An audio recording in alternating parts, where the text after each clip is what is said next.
Ал сіз Күміс университеті жобасы туралы естідіңіз бе?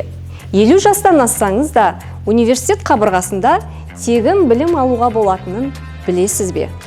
Күміс университет жобасы 50 жастан жоғары жандарға екінші мамандық алуға көмектесетін жоба. Бұл жоба үздіксіз білім беру және жұмыс тұжырымдамасын жүзеге асыру мақсатында қолға алынған.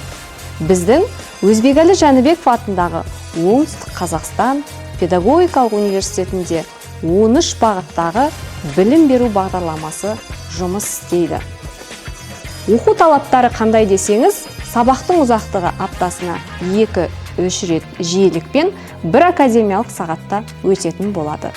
Толық ақпарат үшін төмендегі телефон нөміріне хабарласыңыз. Біз сіздерді асыға күтеміз.